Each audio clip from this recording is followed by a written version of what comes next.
계속되던 1893년 5월의 어느 날 66의 노인이 자식벌 되는 군수에게 간청한다.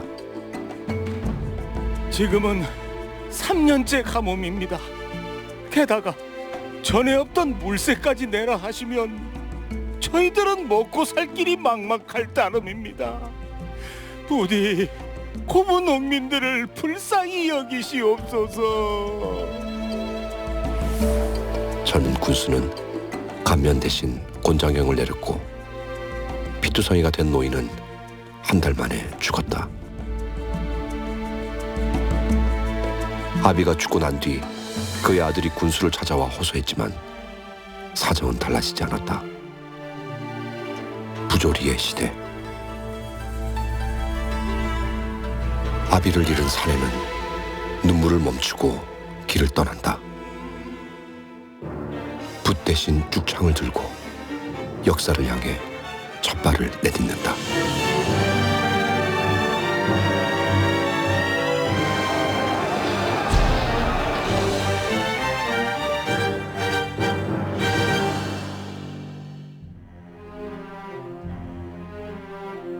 곤장을 맞아 죽은 노인의 아들은 녹두장군 전봉준.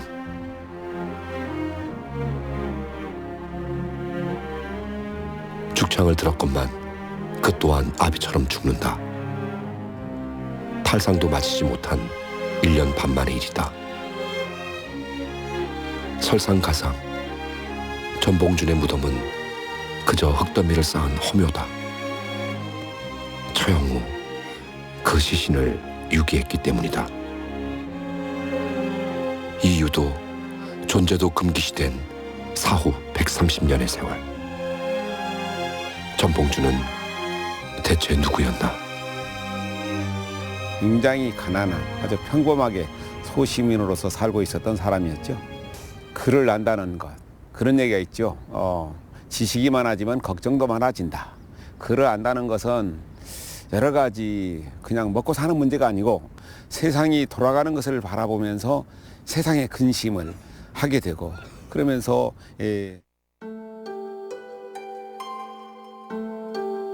낮에는 농사를 짓고 밤에는 시골 훈장이었던 전봉준. 녹두 장군으로 알려졌지만 개인으로서의 삶은 불행이다. 아비와 자신은 극한의 고통 속에 죽었고 남은 피부치들은 죽거나 숨어 살다 결국 대가 끊겼다. 역사의 길을 선택한 자의 운명. 그가 걸었던 길엔 무엇이 있었을까?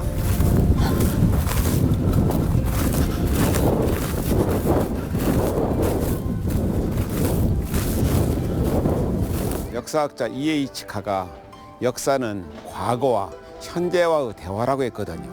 그러니까 내가 지금 이 길을 걷고 있지만 130년 전에 전봉준이 이 길을 걸을 때 어떤 생각을 했을까?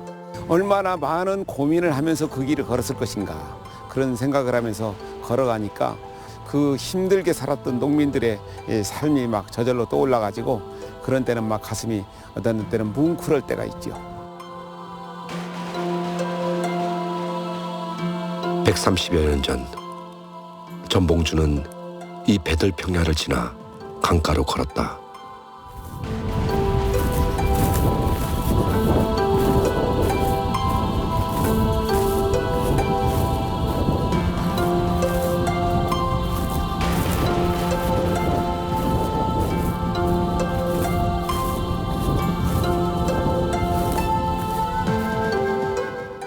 강둑에 올라 그가 본 것은 만석포. 신임 군수 조병갑이 강제 노역시킨 기억을 떠올리니 숨이 막혔다. 게다가 이젠 전에 없던 물세까지 내라 하니 기가 막힐 노릇이었다. 예나 지금이나 똑같아요. 몇만 양을 주고 이 고부군수를 사가지고 왔으니까 임기 내에 빨리 뽑아야죠. 그러니까 자꾸 요즘에도 그 새로운 정부 들어서면은 토목공사 일으키잖아요.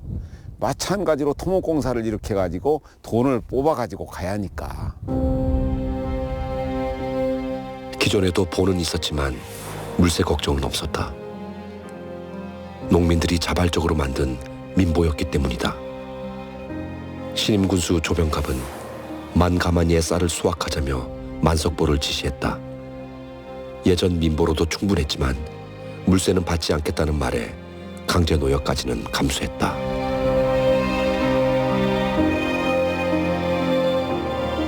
지체 높은 양반의 출세길. 한양에서 멀리 이곳 고부까지 온 것은 조병갑에게 계획이 있었기 때문이다. 나주 다음에는 컸을 거예요, 여기가 땅이 넓고, 그리고 그 땅이 기름지고, 바로 옆에가 이제 부안이나 고창으로 인해 가지고 서해바다에서 나오는 물산이 풍부하잖아요. 그러니까 이곳으로 서로 오려고 했었는데, 고부군수 인자 조병갑이 이조 판서를 지냈던 심상훈하고 사돈이었고, 그런 어떤 그 백그라운드가 있으니까 여기를 온 거예요. 농업이 근간이었던 조선시대, 고부군수 자리는 특별한 출세 코스였다. 구한말 자식들을 지방, 특히 호남에 보내 부귀영화를 되물림하는 것이 중앙 귀족들의 소망이었다. 무지랭이 농민들이 생사를 하소연 한들 계획적인 군수의 귀엔 들어올 리가 없었다. 당시에 3년 동안 내리 가뭄이 3년이 들었었어요. 그러니까 도저히 먹고 살 길이 없는데 물세를 받지 않겠다고 해놓고 물세를 받게 되니까 전봉준 아버지 전창혁, 김도삼, 정익서 그런 사람들이 고부 관아에 와가지고 단원서를 만들어가지고 물세를 감면해달라 했어요. 감면해주기는커녕 이 고부 관아터에서 곤장을 내려쳐가지고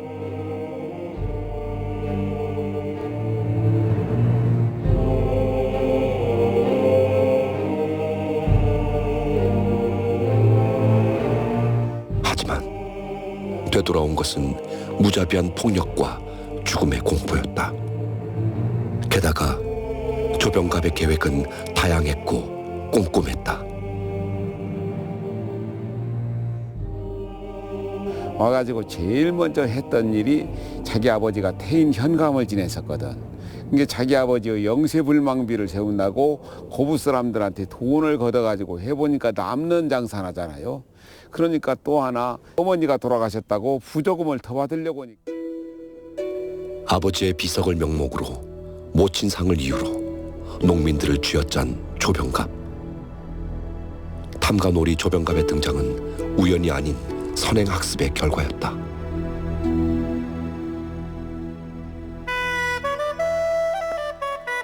조병갑 아버지 조규수는 고부 옆 태인에서 군수를 지낸 뒤에야 비로소 진정한 귀족이 될 수 있었다.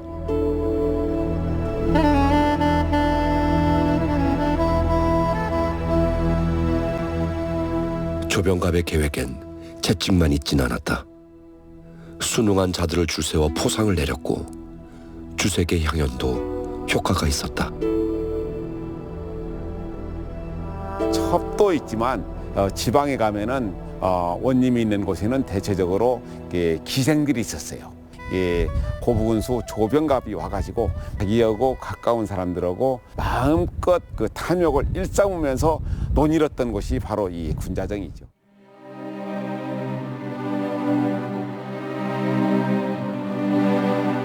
부친 사망 5개월 뒤인 1893년 11월 15일 전봉준도 나름 계획을 실행한다.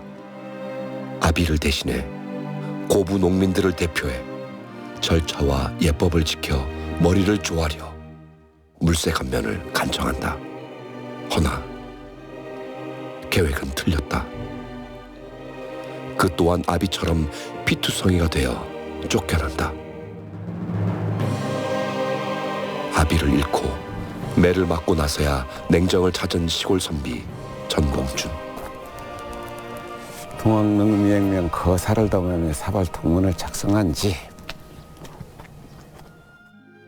실패를 복귀하며 이곳 송도호의 집을 찾았고 마침내 죽음이 포함된 계획을 세운다. 그렇죠. 여기 이렇게 나처럼 걸터 앉아가지고 서로 같이 둘이 담소도 나누기도 하고 그러면서 이 집에서 사발통문을 작성하자 이 얘기를 했을 것 같아요. 부조리를 거부한 전봉준과 20여 명의 사람들. 서울까지 진격한다는 사발통문에 서명했다면 이는 멸문지화를 각오한 유언장이다.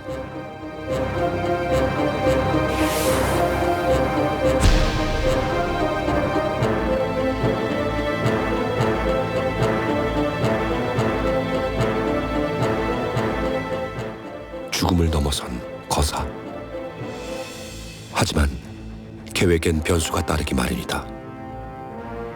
사발통문이 작성된 직후인 11월 말 조병갑이 익산 군수로 발령나게 된다.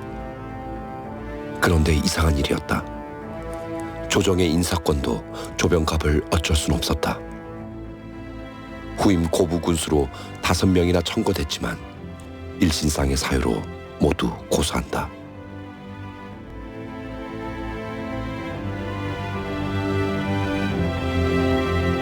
한양에선 왕실과 조씨 가문이, 전주에선 전라감사 김문현이 그의 자리를 지켜주었다. 결국 1894년 갑오년 정초, 진정한 탐욕과 끈질긴 공작을 펼친 조병갑은 한 달 만에 다시 고부군수로 돌아온다. 이제 전봉준의 계획은 2달 만인 갑오년 1월 10일에야 때를 만난다. 하지만 이번에도 조병갑은 한 수 앞선다. 당일 새벽 조병갑은 변장을 하고 자신의 후원자인 전라감사 김문현에게 피신했다. 군수가 도망간 고부. 조정에선 전봉준과 성난 농민들을 회유하기 위해 안핵사 이용태를 보낸다. 하지만 그와 관군들은 더했다. 농민들을 때려잡고 부녀자들을 겁탈하였으며 재물을 약탈하고 집까지 불태웠다. 조병갑이 달아난 뒤엔 더 강한 조병갑이 나타나는 지옥 같은 현실. 전봉준의 계획은 더 커야 했다. 결국 3월 20일 전봉준은 호남의 동학 지도자들과 무장해서 농민전쟁을 선포하고 그 중심에 선다. 전봉준은 사실은 세력이 없었잖아요. 그리고 서당 훈장은 노릇을 했었고 인품이 뛰어났기 때문에 그 끌어들이는 인품 그런 것들이 있었기 때문에 삼국지에서도 유비가 했던 것처럼 그 역할을 전봉준이 했지 않는가.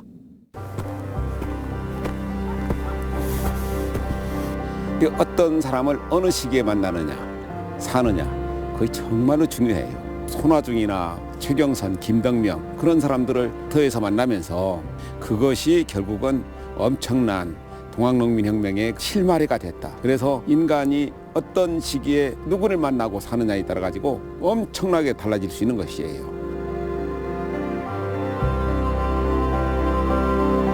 농부들은 전봉준의 계획에 대거 합류한다.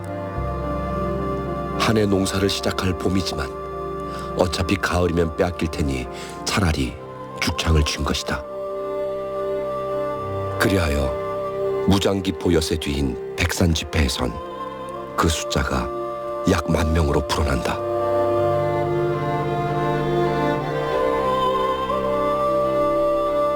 신혼 입은 농민군들 10,000명이 모였잖아요. 서 있으면은 백산, 죽창을 들 농민군들이 앉아 있으면 죽산. 그래서 서면 백산, 앉으면 죽산이라는 말이 만들어졌는데 여기에서 동학군들이 처음으로 군사 대열을 만듭니다. 누구는 무엇을 맡고 누구는 무엇을 맡고 그러면서 전봉준을 총대장, 그다음에 총괄령 손화중, 김계남 그렇게 하면서 여기에서 백산 창문을 낭독합니다. 그러면서 4대 강령을 발표했던데 그러니까 처음으로 진영을 제대로 갖췄던 데가 바로 백산이기 때문에 백산이 동학농민혁명에서 굉장히 중요한 한 획을 그었던 곳이죠.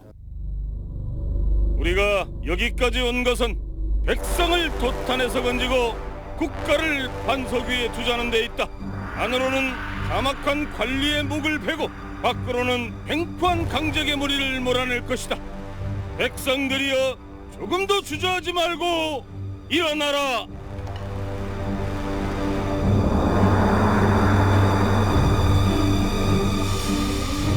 맨손에 죽창으로 일어선 백성들. 그들의 첫 번째 싸움은 정읍 황토현에서였다.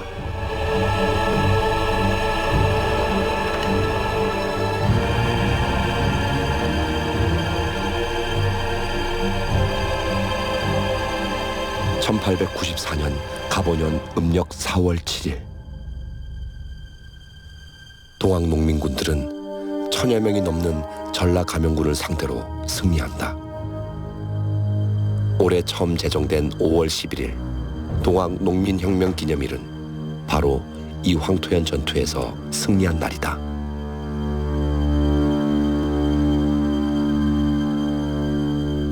감영군하고 보부상하고 합쳐가지고 한 2천여 명이 됐다는데 전봉준이나 손아중이나 최경선이나 그 사람들은 이 지역에서 살았기 때문에 이 지역을 잘 알잖아요. 여기서 매부 고고 있다가 감영군을 그냥 불시에 습격해가지고 크게 이긴 동학농민혁명에 가장 크게 이긴 전적지가 바로 이 황토현이죠. 그러니까 여기에서 대세를 몰아가지고 바로 이제 고창에 가서 은대정이라는 악질 토호를 징치하고 그다음에 영광, 불갑산 쪽으로 해가지고 나주로 해서 장성에서 또 황룡강 싸움에 큰 싸움에서 이겼잖아요. 그 단초를 제공했던 역사적인 장소가 이 황토현입니다.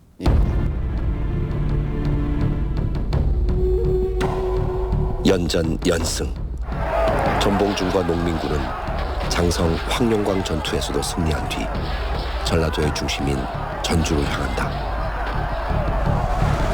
그 과정에서 전봉준은 엄격한 군령을 내린다. 이는 동학 농민군이 지켜야 할 약속 사항과 12조 개군 호령,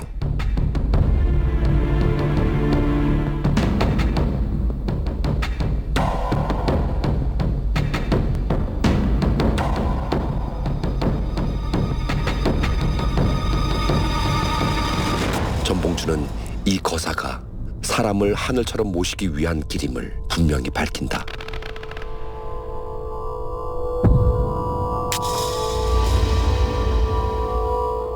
무장기포 한 달 만인 음력 4월 27일 오전 10시 용머리 고개를 넘어온 전봉준과 농민군은 호남의 수부인 전주성에 무혈 입성한다. 장날이었는데 농민군들은 장군들의 섞여가지고 들어가니까 군졸들이 속수무책이었죠. 그래가지고 무혈 입성해버린 거예요. 싸움도 없이. 민심들도 그 당시는 동학 농민군 편이었었죠. 그래서 동학 농민군은 이 전주성 안에 있고 관군은 나중에 홍계운이 거느린 관군이 완산칠봉에다 진을 치고 이곳에서 아주 접전이 벌어지죠.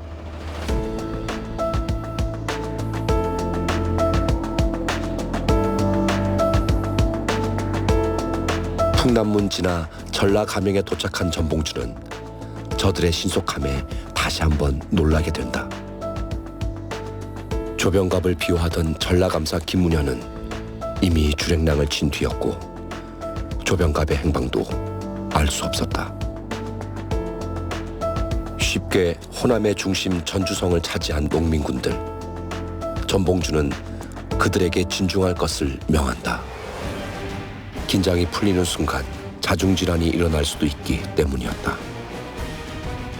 그때가 모를 심을 때였었어요. 모내기 시절이기 때문에 농민들은 사실 자기들이 돌아가가지고 모를 심지 않으면은 자기 가족들이 어떻게 한 해를 보냅니까?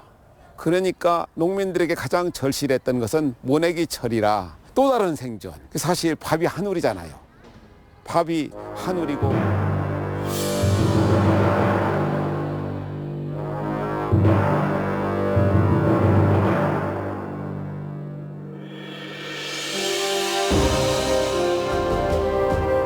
불과 몇 달 사이 전봉준은 역사의 중심에 서 있었다.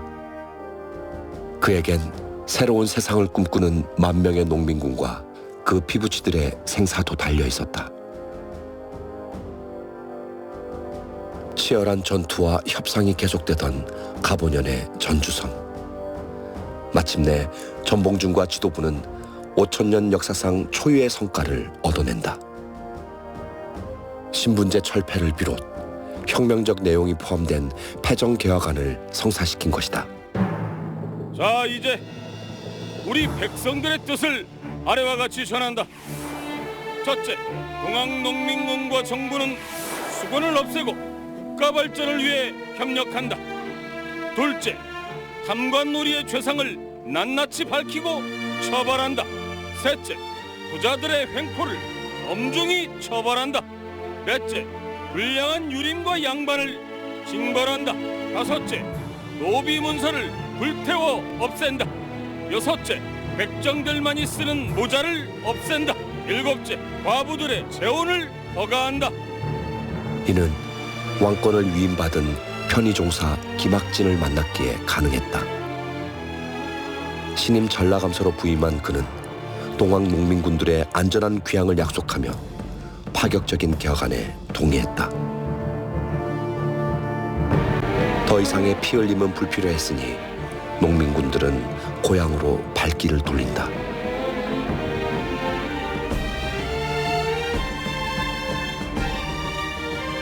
농민군 해산 직후 전봉준도 가족들을 만났다. 아내와 시집간 딸과 어린 아들들을 2달 만에 얼싸안는다. 하지만 그는 또다시 길을 나선다. 혁명의 성과 패정개혁안을 실행해야 했다.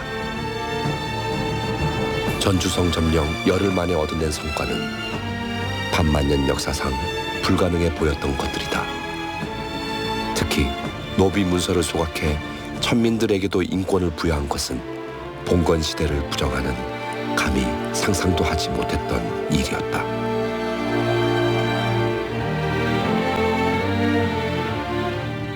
정말로 큰 일이죠. 우리가 오늘날은 전부 다 양반들이 참 많다. 하지만 양반은 사실 피라미드형이거든요.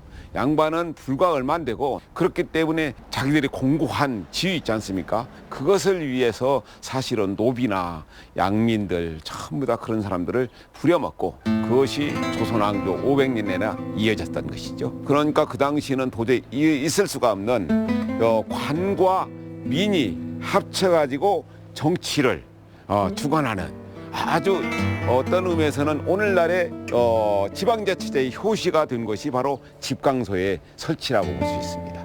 집강소라. 혁명 실행의 거점이었던 집강소. 유일하게 남은 김제 원평 집강소는 그 의미 또한 특별하다. 신분 차별 없는 세상을 만들겠다 하니까 백정 출신의 그 동록계가 자기 원평 대접주한테 이 집을 헌납하면서 이곳에서 집강소를 열어라 했던 곳이 바로 이곳이죠. 다 사라져 버렸어요. 우리나라 전라도에 53개 군현에 집강소가 설치됐었는데 다 사라져 버리고 평등한 세상, 동록계의 꿈. 동네 개 취급을 받았던 조선 백정 동록계. 묻혔던 그의 한과 꿈이 알려진 것은 130여 년이 지난 후인 2017년의 일이다. 죽음을 각오했던 전봉준의 용기와 동록계와 같은 민초들이 동참했기에 역사로 인정받은 것이다. 허나 호남 민초들에게 찾아온 희망은 잠깐이었다. 혁명이 민주를 싹 틔우기까지 얼마나 더 많은 피를 흘려야 하는지 아무도 몰랐다. 전봉준의 계획에 상상 이상의 괴물들이 차례로 등장하리라는 것을 전주성에선 짐작할 수도 없었다.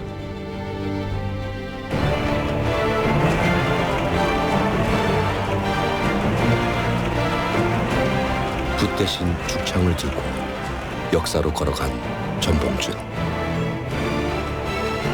5천년 역사상 처음으로 신문제를 무너뜨렸으나 그것은 전라도 일부일 뿐이다. 아직은 봉건시대. 다만 이전에 없던 민중의 양상에 조선 왕실은 적잖이 당황한다.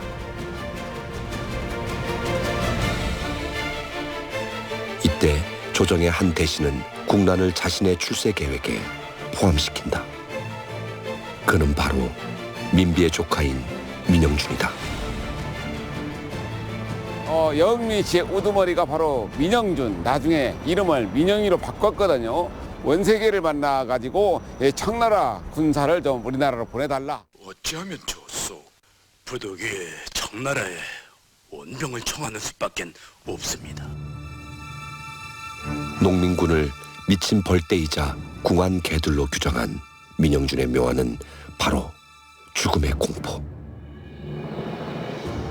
이를 위해 외국군을 불러 자국 백성을 학살하자는 것이었다. 평안감사 시절엔 왕실의 금송아지를 바친 전설의 탐관오리 민영준. 가보년에 그는 선해청장과 병조판서, 즉 오늘날 국세청장과 국방부 장관을 겸직하고 있었다. 출세가도를 달려 최고 귀족이 된 민영준의 계획에서 백성들은 벌과 개만도 못한 존재였다. 민영준이 나중에 이름을 바꿨죠. 그 사람이 청나라 군사를 요청하면서 비롯됐죠. 알고 보면은 고종이나 민비의 잘못이죠. 상감마마, 무엇을 주저하십니까? 원세계를 만나 파병을 의뢰하십시오. 무능하고 무력한 왕실과 군침을 흘리던 청나라. 부지런히 두 세력을 연결한 민영준은 마침내 위안스카이의 총칼을 확보한다. 청군이 온다는 소식은 일본에게도 빌미를 준다. 텐진 조약을 근거로 일본 정예군까지 즉각 한반도에 상륙한다. 위정자들의 결정은 한반도를 청일 전쟁의 쑥대밭으로 만들었고 백성들은 영문도 모른 채 죽어갔다. 왕조와 권력자들 그런 사람들은 세상에 있었잖아요. 근데 지금도 마찬가지입니다. 어떤 의미에서는 그때도 이제 당쟁으로 찢기고 그래서 교산 허균이 말한 것처럼 군자 소인지변이라는, 그래서 나하고 생각이 같으면 군자고 나하고 생각이 다르면 소인이다. 지금도 마찬가지지 않습니까? 군자를 자처한 양반들 뒤엔 탐관오리가, 탐관오리들 뒤엔 중앙 귀족들이, 지하에 계신 자네 형님도 귀족들 뒤엔 왕실이 있었고 왕실 뒤엔 청일 양국군이 총칼로 참여한다.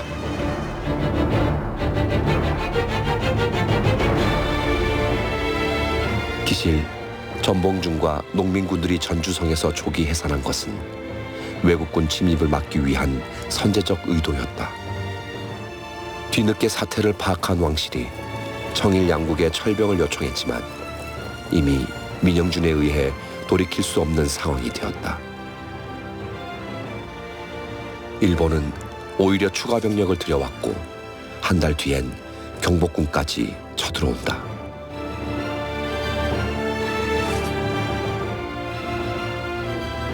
외국군을 끌어들인 위정자들의 패착. 그 이후를 잠시 살펴보면 청나라를 끌어들인 왕비는 1년 만에 일본 무사들에게 시해당했고 고종은 깊은 한숨만 내쉬었다. 금송아지 대감 민영준만은 살아남는다. 청에 붙었다가 어느 틈엔가 일본을 숙주 삼아 기생한다.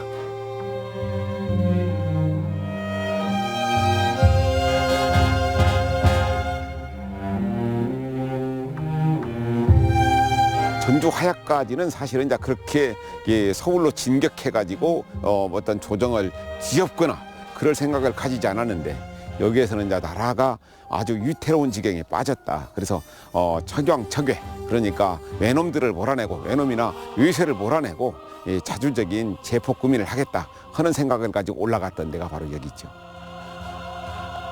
양반, 탐관오리, 귀족, 왕실은 제각각 목숨 보존하기에 급급했다. 과학기술은 물론 군사력조차 없었던 약소국 조선의 마지막 보루는 결국 민중들이었다.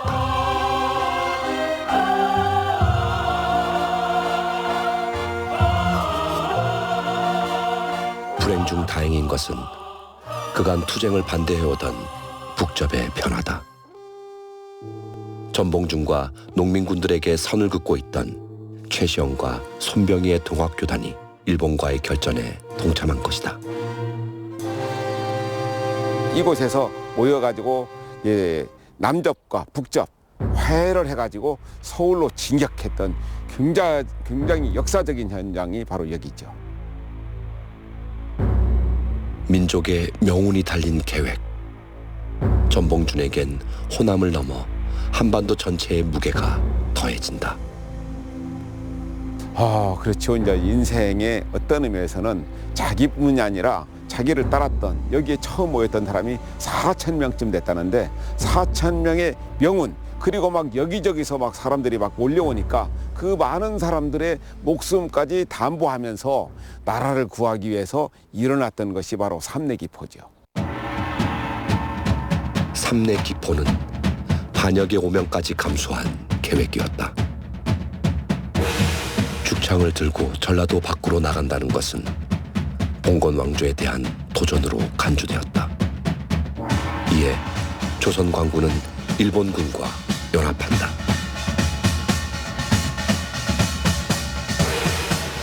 허나 민중들의 항일 의지엔 경계가 없었다. 삼내를 지나 논산에 이르자 농민군은 10,000명이 되었고 여기에 북접 손병희가 이끄는 10,000명이 더 가세한다. 그리고 드디어 흰옷의 민초들은 일본 정예군과 우금치에서 대치한다.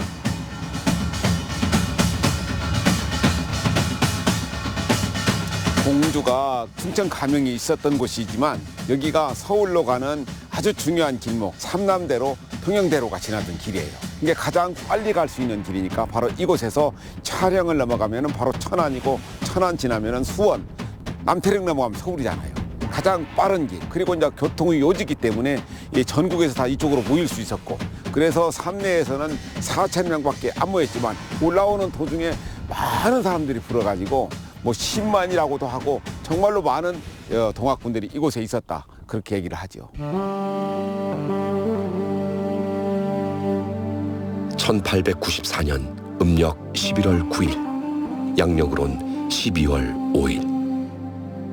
한파에 풍찬 노숙을 이어온 농민군들은 구식 화승총과 죽창을 들고 진격한다. 반면 일본군들은 자체 개발한 무라타 소총과 미국에서 들여온 게틀링 기관포를 수많은 백색 표적에 난사한다.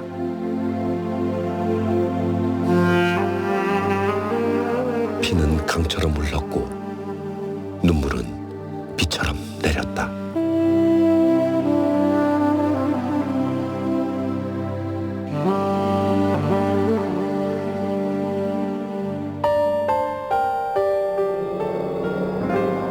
데리고 한 번 싸웠더니 3,000명 남았고, 3,000명 데리고 한 번 싸웠더니 500명 남았더라. 동학의 여세자 주문이 시천주 조화정 영세불망 만사지거든요. 그 첫자가 모실 시자, 사람을 하늘님처럼 섬긴다, 모신다. 그래서 인내천, 사람이 하늘이다. 사인여천, 사람 안에 하늘님이 있다. 사람이 하늘인데 그 사람들이, 수많은 사람들이 막 쓰러져 갈 때 얼마나 전봉준 장군이 피로 물든 통안의 우금치. 그런데 수많은 농민들의 죽음이 누군가의 출세길을 열어준다. 우금치 서쪽에서 농민군을 공격했던 조선 관군 이두왕.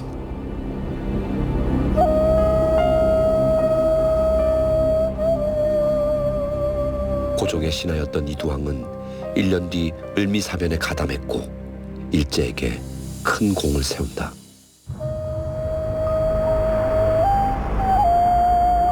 우금치의 역사는 한때 기막힌 아전인수의 소재였다. 만주 일본군 출신과 그 추종자들은 항일 농민군들을 자신들과 동일시했다. 자, 여기 박정희 대통령 각하께서 또 여기 박정희 대통령 각하와 박정희 대통령을 가지고 85년에 어떤 단체에서 이렇게 쪼아버렸어요. 대통령 각하. 여기도 마찬가지고. 감춰진 사실과 흐릿한 기억, 필요한 부분만 골라내 역사라 불렀다.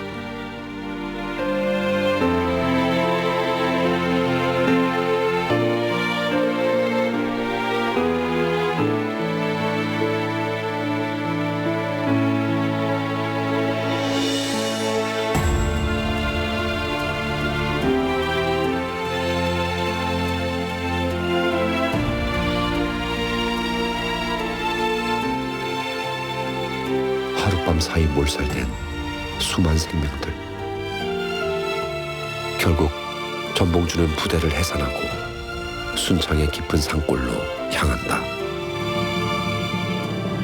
얼마나 가슴이 쓰라렸을까. 그 수많은 동학군들 다 죽고 결국 제 길을 다짐하고 왔지만 사실 그 당시로서는 가능하지 않지요. 결국은 관군들이 와가지고 오랏줄을 받아라 하니까 도망치려다가 담을 넘다가 결국 관군이 내려친 몽둥이에 맞아가지고 다리가 부러져가지고 들것에 실려갔거든요. 참 돌아가시기 직전까지 얼마나 그때 그 밤이 슬프고 서러웠을까 생각하면 참 가슴이 아프죠. 수많았던 동학 농민군들 다 죽어가고 그리고 뿔뿔이 흩어져 가고 그 심사는 그러니까 개인만이 아니고 하늘이 무너져 버린 것이죠. 어떤 의미에서는 이제 국가를 구하려고 일어났었으니까 나중에 공초를 받으면서 이런 얘기를 해요. 너는 누구인가? 나는 전봉준이다. 나이는 이제 41다. 고부에는 너의 집이 있느냐? 불타서 잿더미가 되고 말았다. 너의 가족은 몇 명이나 되느냐? 내 가족은 모두 6이다. 조병갑은 고부에 부임하자마자 처음부터 그랬나? 처음부터 학정을 행하였다. 학정을 처음부터 행하였다면 왜 즉시 부당함을 바로잡으려 하지 않았나? 모든 백성들이 오랫동안 참고 또 참고 견디었다. 나 전봉준은 죄 없는 백성들과 함께 일어났을 뿐이다. 수만 명의 사람들이 너를 대장으로 추대했는가? 백성들은 모두가 농민이었다. 나는 다만 문자를 알기 때문에 그들의 앞에 서게 되었다. 삼내에서 다시 기포한 것은 무엇 때문이냐? 내 한 놈의 피해를 위해 기포하는 것이 어찌 남자의 일이라 하겠는가? 너희 일본이 조선의 궁궐에 들어와 왕궁을 침범하고 조선의 왕을 위협하였다는 말에 분개하고 다시 일어나게 되었다.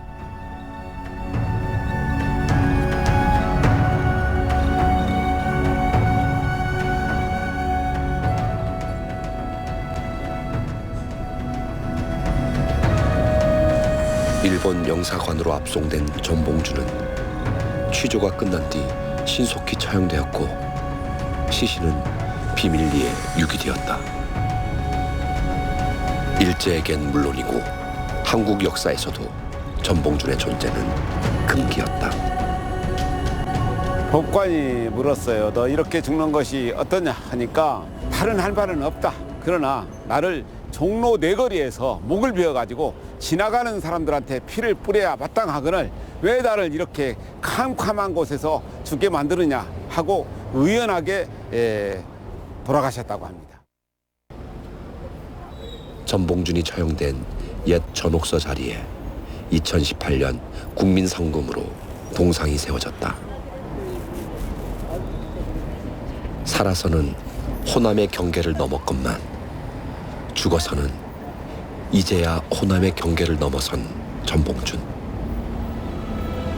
130여 년의 역사는 전봉준에게 실패의 낙인과 호남이라는 굴레를 씌우고 있었다. 때를 만나서는 천지가 모두 힘을 합치더니 그 운이 다음에 영웅도 어쩔 수가 없구나. 백성을 사랑하고 정의의 길을 간 것이 무슨 잘못인가? 나라를 위한 일편단심 그 누가 알아주랴. 기실 평등의 가치를 획득한 것만으로도 전봉준은 근대의 문을 연 성공한 혁명가다. 집강소 폐정개혁으로 시작된 천민해방은 가보개혁의 신문제 철폐로 공식 반영된다.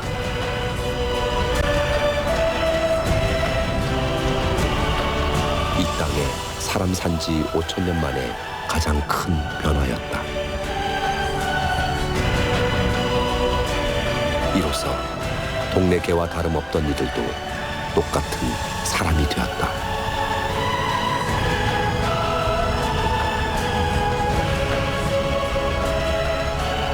특히 전봉준과 농민군들은 과정에서도 남달랐다. 왕도 왕비도 처형하지 않았다. 오히려 무분별한 살생을 경계했고 일제의 침탈엔 단결했으며 자신들의 피로 민족 자주권까지 지키고자 했다. 우리 어렸을 때 많이 들었던 말이, 어떤 일을 하려고 하면은 어른들이 애비 하지 말라, 해서는 안 된다. 금기가 참 많았었거든요. 그래서 사람들은 나서지 않습니다. 그래서 세상이 어지러워져도 또는 일어나서는 안 될 일이 일어나도 가만히 있어요. 그러면서 그냥 가만히 있으면 중간이나 따라간다. 전봉준은 그 당시에 일어났거든요. 불행이라는 거 어쩌면 죽을지도 모른다. 목숨을 걸고 일어났던 사람들이 바로 전봉준, 손아중, 김계남, 최경선, 그리고 수많은 동학 농민군들이 있죠. 이름도 없이 숨져간. 내가 좋아하는 시인 중에 그 조태일 시인이 있어요. 그분의 시 중에 이런 구절이 있어요. 내가 아는 어떤 사람은 녹두장군 전봉준의 초상화를 벽에다 붙여놓고 아이들한테 저분이 바로 너희 할아버지다. 저분이 너희 할아버지다. 그러니까 피를 이어받은 할아버지도 있지만 정신을 이어받은 할아버지, 저분을 존경해야 한다. 왜 역사가 중요한지. 전봉준이 시작한 혁명의 길은 민중과 함께 새 역사의 흐름을 만들어낸다. 특히 삼내 기포 이후 농민군의 정신은 조선 팔도 전체로 급격히 확산된다. 우금치 전투 16일 뒤인 황해도 해주 봉기, 동학 농민군들 가운데 김창수라는 앳빼니가 있었다. 가보년 애기 접주라 불리던 이 청년은 훗날 백범 김구라는 이름의 독립운동가로 성장한다. 하지만 일제와 봉건 왕조는 근대 민중의 등장을 극도로 두려워했다.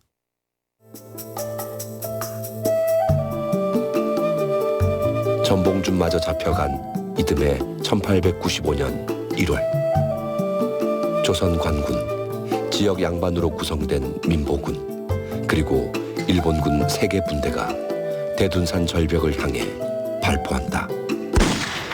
새로운 역사를 차단시키기 위해서였다. 대둔산의 정상으로 올라가는데 거기까지 쫓아와가지고 오니까 그곳에서 일부는 총을 맞아 죽었고, 일부는 어떤 아녀자는 아이를 안고 뛰어내려가지고 죽은 아주 처참했던 전투가 바로 대둔산 전투였거든요. 그러니까 이 대둔산 전투나 또 그 하동 전투, 정말로 그 참상은 이루 말할 수가 없었죠.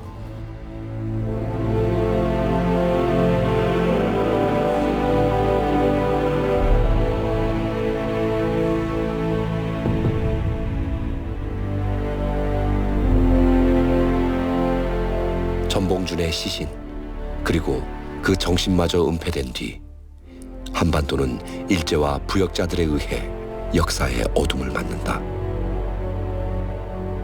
어두운 세상은 도적들에게 이롭나니 민영주는 그중 특출했다. 평안도 탐관오리에서 금송아지 대감으로, 일제하에선 자작의 영예를 시작으로 은행과 학교를 설립하며 조선 최고 갑부가 된다. 해방 후엔 사학계의 선구자로 추앙받아 동상으로 살아있다.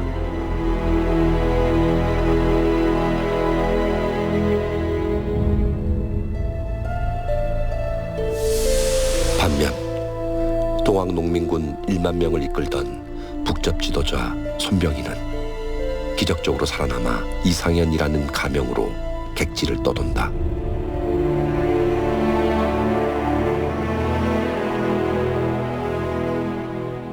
전국의 교도들과 항일투쟁에 동참한 동학 2대 교주 최시영. 강원도에서 숨었던 그는 결국 4년 만인 1898년 붙잡혀 처형된다. 그리고 최시영의 고통스러운 최후엔 사라졌던 조병갑이 등장한다. 고부에서 도망쳤던 조병갑은 당대 적폐들에 의해 판사로 복귀했고 동학 최고 지도자 최시영에게 죽음을 언도한다.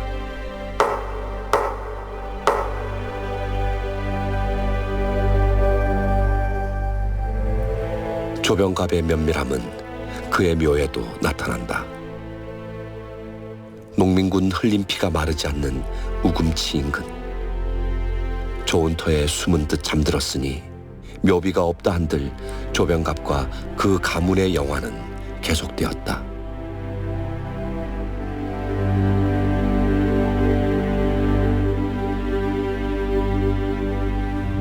시신도 없이 대가 끊긴 전봉준의 길과는 다르다.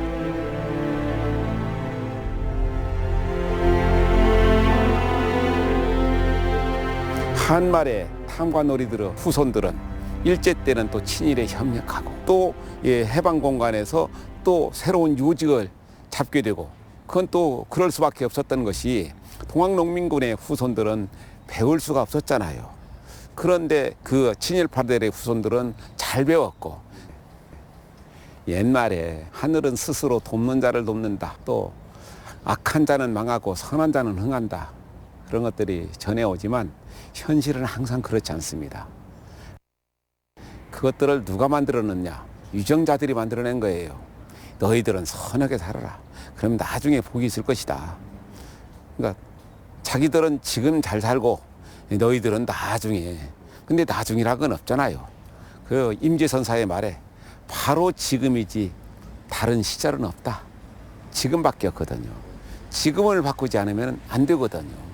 그래서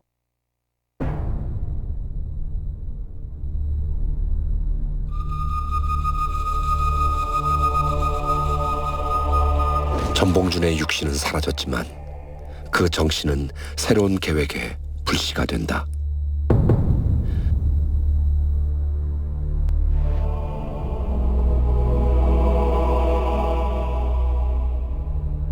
기민년 3월 1000명으로 살아남은 손병희는 동학을 천도교라 계칭하고 독립선언과 3.1운동을 주도한다. 특히 민족대표 33인 가운데 15명이 천도교인이었고 이들 중엔 가보년 동학농민군들도 있었다.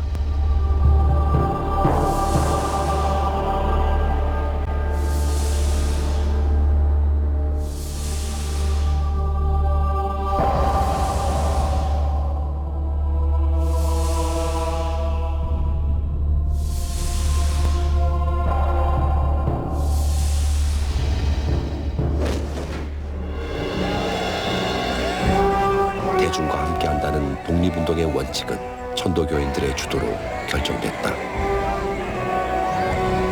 기민년 손병희로 이어진 가보년 전봉준의 길은 대한민국 독립과 건국의 역사가 된다. 3.1운동의 동력이 상해 임시정부를 설립시킨 것이다.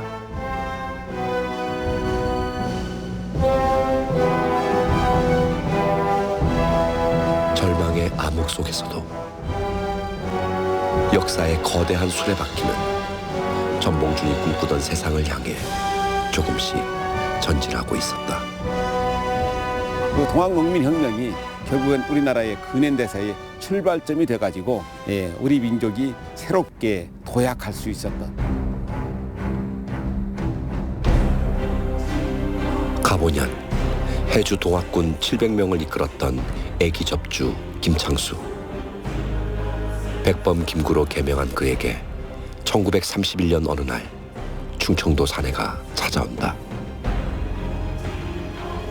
3.1 운동을 목격한 뒤 학교를 뛰쳐나왔고 동학군이었던 장인으로부터 가보년 이야기를 들었다는 윤봉길.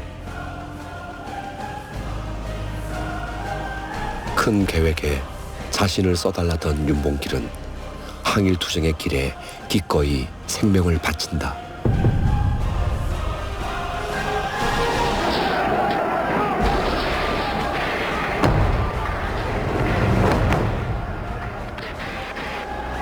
윤봉길의 의거는 중국 독립군 지도자 장제스를 움직인다. 중국 100만 대군도 못한 일을 한 조선 청년이 해냈다며 감명한 그는 이후 김구를 만나 대한민국 임시정부를 전폭 지원한다. Particular, Britain, America and China expressed their resolve to exert unrelenting pressure on Japan. 장제스는 또한 카이로 회담에서 대한민국의 독립을 문서로 약속받는다. 윤봉길의 용기와 백범의 호소에 부응한 것이다. It is no exaggeration to say that to see General Chiang Kai-shek and his wife in this Allied assembly was a very real pleasure to everyone.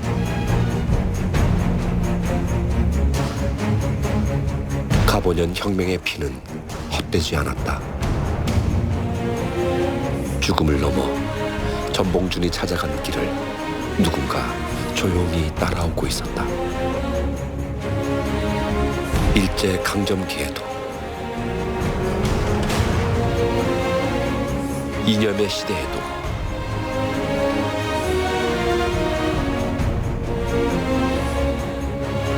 군사정권 시절에도 그 계승자들의 시대에도 가보년 혁명의 피는 헛되지 않았다. 하지만 아무도 몰랐다. 혁명이 민주를 싹 틔우기까지 얼마나 더 많은 피를 흘려야 하는지 짐작할 수도 없었다. 죽음과 공포는 계속되었다. 한 사람의 땅에 묻혀가지고 그 혼이 정신이 거름이 돼가지고 한 세상을 밝게 빛낸다는 것은 정말로 중요한 일이거든요. 그것을 실현했던 사람이 온몸으로 바로 저는 전봉준 장군이라고 생각합니다. 그래서 얼마 전에 몇 년 전에 나라가 어지러울 때 수많은 사람들이 촛불을 가지고 와고 이곳에서 녹두꽃으로 새롭게 꽃피웠지 않는가.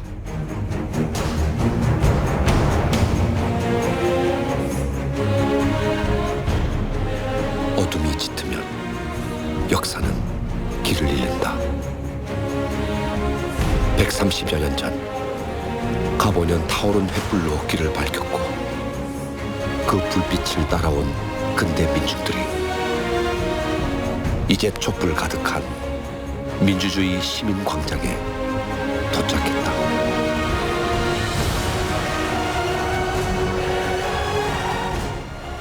작은 불씨를 지켜서 다시 밝히는 위대한 혁명의 불빛.